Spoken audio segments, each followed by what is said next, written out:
Good job. Okay. Here we go, little buddy. Now, as everybody can see, we just picked up this old Suzuki. I think it's an 83, 84. Don't think it's an 82. Suzuki LT125. The big boy here has been riding it all day, and you'll love it, right? Good times. But it's got some pretty old oil in it. We're going to change that out. We're going to change the spark plug. And I don't know, we're going to take a look at a few other things that kind of needs to be done. I haven't really looked at the owner's manual because I don't have one. But I want to make sure that everything is kind of in spec. I did check out the specs for the valve clearances, and we want to make a small valve adjustment, or at least check the valves as well. Want to make sure that it's running well, and it's an 84, 83, so we want to make sure it keeps going. These guys want to have some fun. So let's get to changing the oil. All right? Okay, we're going to jack this thing up a little bit. You gonna stay there? There we go. I'm only doing that just so we can see with the camera where that oil plug is. So you're gonna need a 21mm socket. You're gonna go underneath. Usually when you're draining oil, where are you gonna drain it from? The oil drain. Yes, which is usually on the bottom, because that's where the lowest point is, right? You don't want to get to that. Here, I'll loosen it and then you can take it out. This is going to be dirty for you. Where is it? Hold on. But it's going to slip off. Oh yeah? What if I do it like this?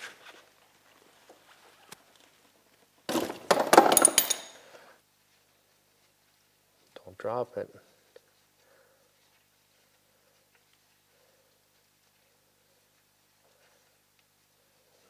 Ready. One more turn. It's hot. Yep. It's warm. Warm. I didn't drop the nut. That's good. I kind of like to do it warm because that way you get most of it out. It flows faster. And you can see there's a little sight glass right there. And that's how we're going to know where to fill that back up to. Now when you're doing this, you want to make sure that you have it as level as possible. You don't want the back raised up because oil is in the front of the motor. What? That's the oil thing, and oil is dripping. Yep. Let me see that. Did you get rags? I brought some. Okay, grab a, here we go, just use this. Right there. Now, a lot of times they have a magnetic thing on the bottom of this, but they don't on this one. Why would they have a magnetic thing? It collects any kind of metal parts that come out of the motor, keeps them from rolling around inside the engine. This one doesn't have it. That's okay. Yeah, so we're going to let that oil drain out of there really well. And while it's doing that, we're going to do something else because we want to make sure all that oil comes out. And we don't want to wait. Yeah, that's right. Okay, now while we're doing that, I think we're going to pop that seat off, buddy. Can I do it?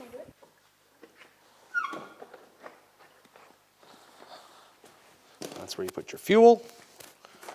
Got a nice little toolkit, the original toolkit, which is pretty cool. And in here we have our valves underneath these little caps, one on either side, and the spark plug, of course. So what we're going to do is we're going to pop out that spark plug, and we're going to change it, but we're going to also do the valves. We're going to check those valves. Okay, buddy? And we'll pop all this stuff off here. We got to get at those. Got to get at those valves, right? Jeez Louise, what the fuck? The valve is what goes up and down to let air in and let air out. Your piston. Lead. What is that? You know what? Oh yeah, I like that. You need a 10 mil, right? Okay, I'm going to get that. I just need to do this. This one is this. Get that out of there. I've got a 10 mil somewhere here.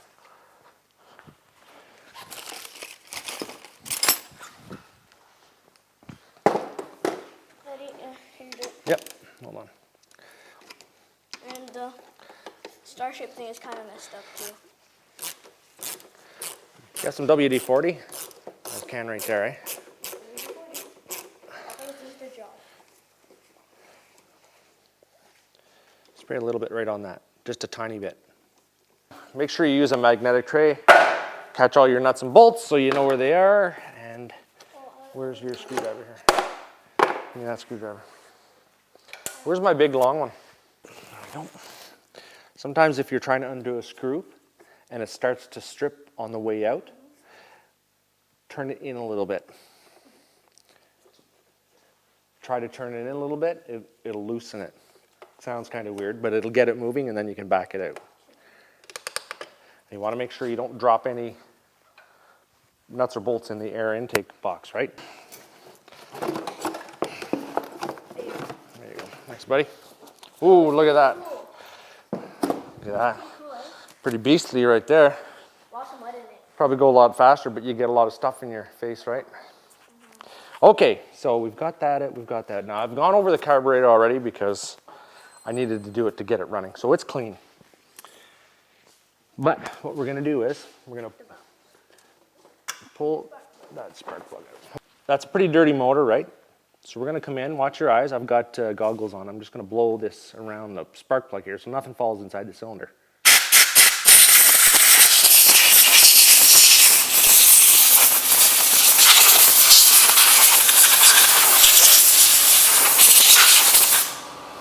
Okay, so come over here and pull that spark plug out now that we've blown that area out of all the debris that may fall inside the cylinder. We don't want that to happen. Okay. You don't need the screw thing through there anymore, unless you tightened it all the way, I don't know. Original toolkit, pretty amazing. Okay, zip that out of there real quick. Now while you're doing that, I'm gonna show people how we're gonna do this. To set the valve clearances, make sure everything is right, we're gonna have to take out this little pull start cover. Yeah, it looks like it's a 10 mil all the way around.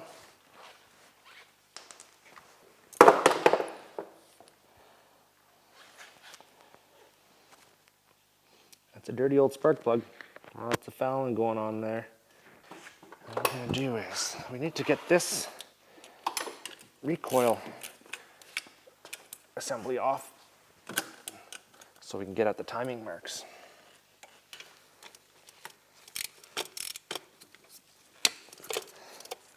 I had to take that shift lever off because we've got in the way of this bottom bolt here.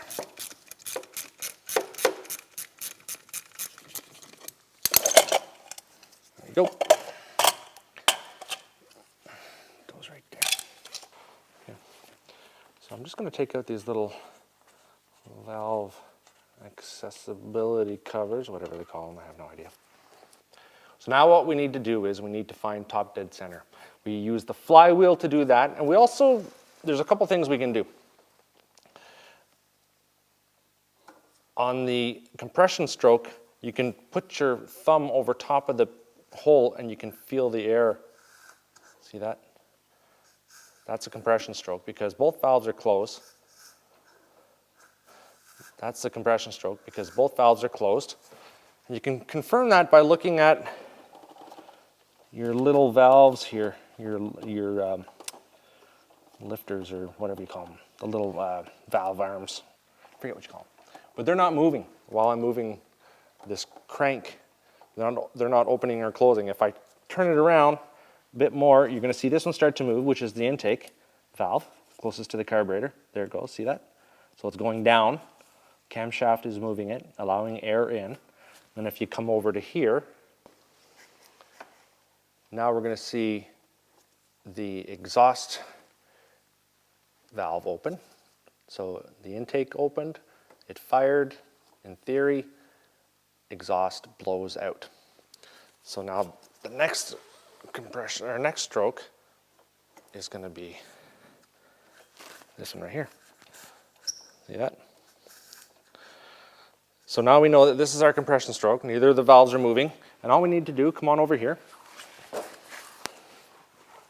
This is the important part. I've got another flywheel here. Let me see if we can see this. There's an F and a T. That's the fire.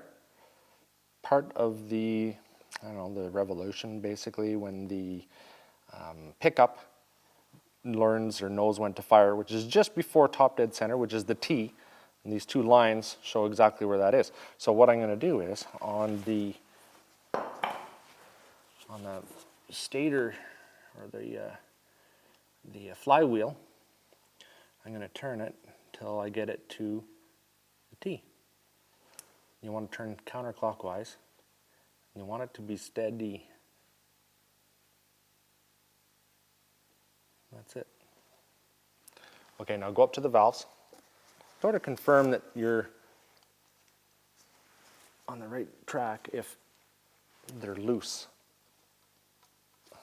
Should be able to move them slightly. I can move one slightly, but this one here, the exhaust valve is a little sticky or really tight tolerance. So what I'm going to do is I'm going to set this back there. And now to set these valves, you're going to need a feeler gauge, 10 millimeter wrench, and a little screwdriver here. And I checked online, and the specs on these are 0.08 millimeters to 0.13 mil. So what you're going to want to do is get your feeler gauge down in here. You want to go from the top of the valve stem, try to get this feeler gauge in. And it just fits in. You know what? I can live with that. It actually goes in there, no problem. If I wanted to adjust it, all I'd do is I'd put the screwdriver in that slot, put the 10 mil wrench on, loosen it up, and adjust it with the feeler gauge taking up the bit of room in there. I'm going to check out the front one here. This one seems tight. Can't say for sure though.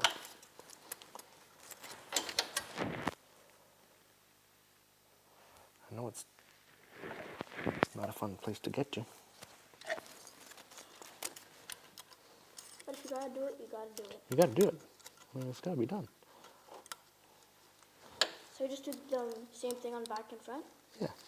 Okay. You know what? I can't see. That one fits in there too. So those are pretty good.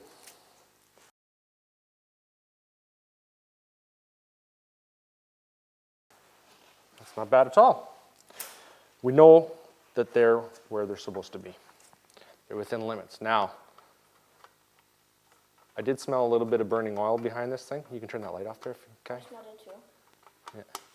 So we did smell a little bit of burning oil when we were driving this. So, you know, could be valve stems, seals. Or it could be the old oil. Does that make sense? Not really. Okay.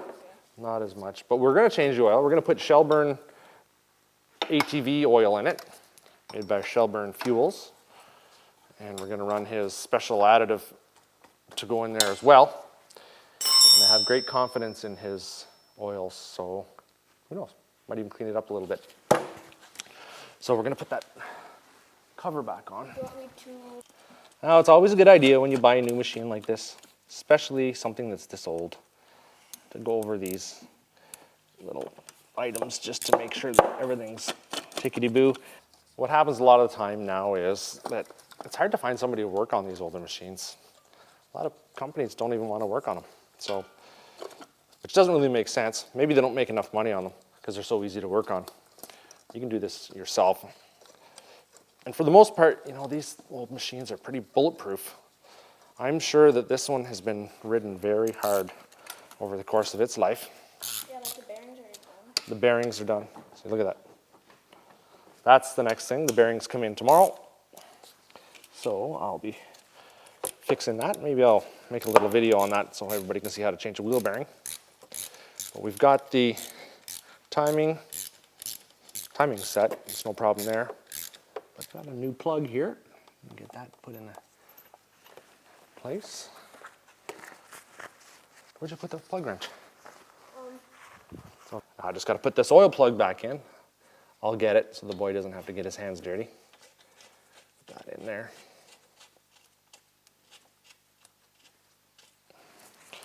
Don't over tighten these, because if you strip that, you're in big trouble. There we go.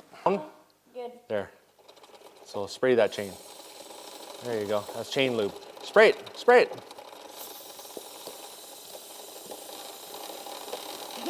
Okay, good. Good, good, good. Do I do it on the other side? There's only one side. That's it. One day we'll tear that apart. But for now, we just want to ride. Can I ride? So what else do we have to do? Put the seat on. Can I ride Oh, first? put the oil in. I put maybe some gas in. It's slow. No, it's full of gas.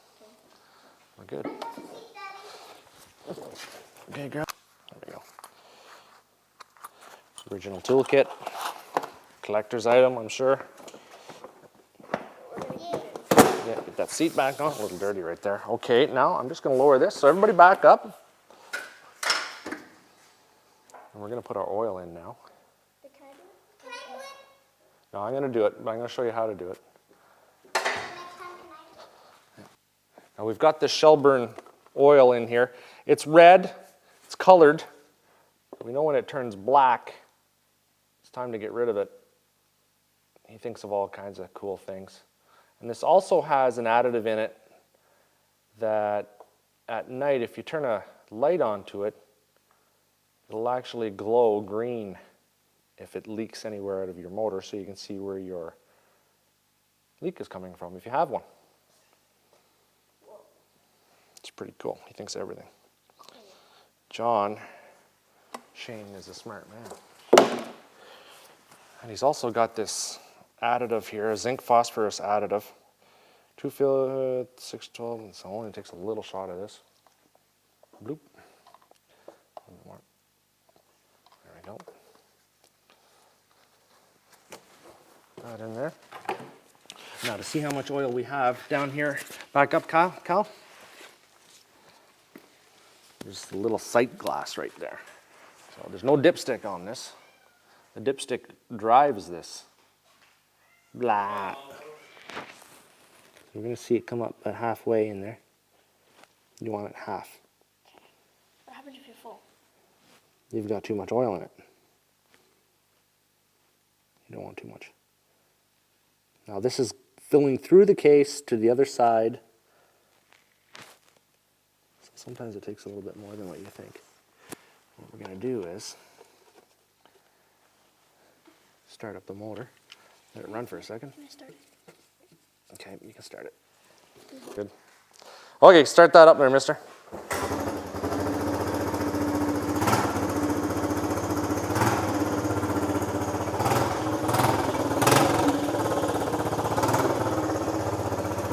Okay, shut her down. Okay, off.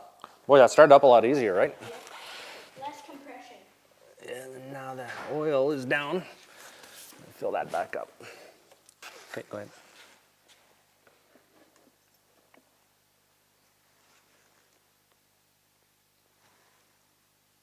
I gotta make a pro. Whoa, that's it. I have a feeling that's gonna be your last one. Look at that nice new oil in there. That look great. And are we going to restart it? Start it up again.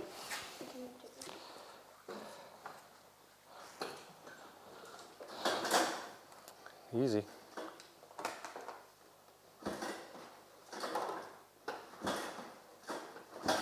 Is the key on or is the switch on?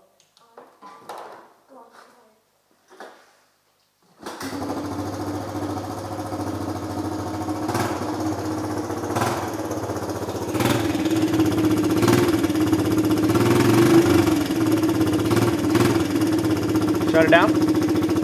Shut it off.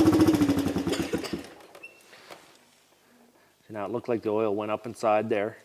It gets pumped up all over the motor and looks good. All right. Well, thanks for your help. Next thing to do in another video is the wheel bearings. All right, that wraps that up. I got two guys really anxious to ride before the sun goes down. So I got to thank you guys for coming. Make sure you check out my new forum. It's going to be online hopefully this week. I know I keep saying that, but it's a big undertaking. I got to thank you guys for coming. Check me out on Facebook as well. And also check out that Fat Cat build. It's called the Power Cat 200X. Thanks for watching.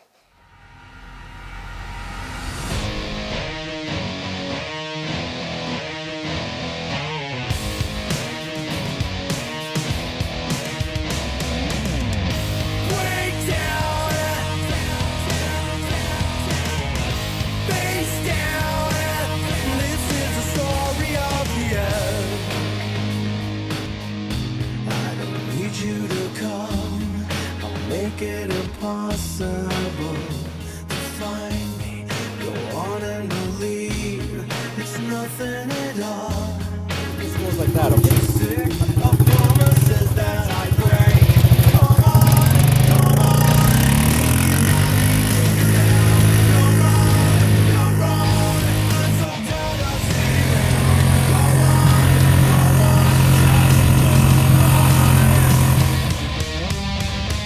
now you're nothing to me. Break down, we fade away like a hurricane.